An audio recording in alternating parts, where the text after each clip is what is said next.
tonga eto amin'ny fotoana fanarahanao a ny mety ho tetry ny andro indray anao amin'izao fotoana izao manolotra ny arahaba sy ny firaritso ho antsika tsirairay any atokantrano any atsany ampanajany anao anaraka anay hatramin'ny farany raha mamaritra mety ho tetry ny androntsika raha amin'ny rapitso alohany dia alizay antonina saiko manerana ny Madagasikara vokatra zandra rehetra izany dia somary ahitana fidinany hatrany aloha ny maripana zany hoe somary mangatsika alohantsika zany atoato raha mikasika ny any an-dranomasina kosa indray dia mila mitandrina roa mpampiasan'ny ranomasina sy mpanjonany ranomasina tia amin'ny morontsiraka atsinanan'ny Madagasikara ray manontolo iny satria amin'ny morontsiraka atsimon'ny Madagasikara fa dia isy ny alin-drano vaventy ary mety ahery indraindray somary mafimafy kely ihany koa ny fitsokon-drivotra aloha any amin'iny tapany avaratra andrefan'ny Madagasikara iny zany hoe any amin'ny manodidina an'iny analalava iny torak'izay ihany koa ho antsika ety amin'ny ilany atsinanan'ny afovoantany sy ilany atsinanan'ny Madagasikara iny ary any amin'ny manodidina ny morontsiraka itoly ary iny dia somary mafimafy ny fitsokon'ny-drivotra zay ihany koa nalorana anao ny mety tetry ny andro ho amin'ny rapitso maraina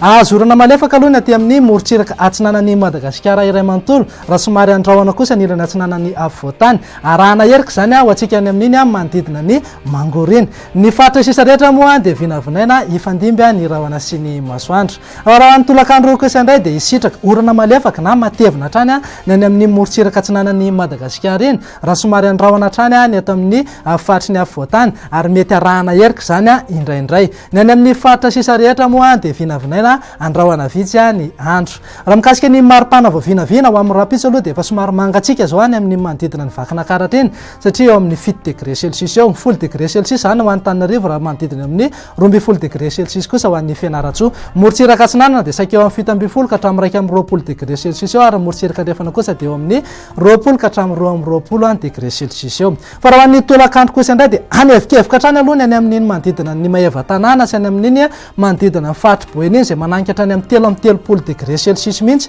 raha eo amin'ny 20 ka hatramin'ny 20 degré celsius eo kosa ny eto amin'ny fatry ny afovoantany morontsiraka sirareny voaparitany moa dia saika eo amin'ny 9 ka hatramin'ny 30 degré celsius eo ny maripana tsy adinay ianao raha toa dia ivoaka reto fireneny dehibe ivelan'ny Madagasikara ireto ho an'ny Milan, Paris, Johannesburg zao dia andrahoana vitsy fa andrahoana kosa zany ho an'ny Nairobi raha azorana raha kotrika zany ho an'ny Bangkok ho an'ireo firenena kely ivelan'ny Madagasikara indray ireo nosy kely ivelan'ny Madagasikara raha marimarina kokoa dia saika isitraka orana malefaka avokoa akoatran'ny La Réunion zay balika tanteraka ingaby masoandro izay ihany koa no azo natolotra tamin'ny teny ity dia misaotra anao nanaraka ny hatramin'ny farany manome fotoananao ho amin'ny rapitso indray veloma tompoko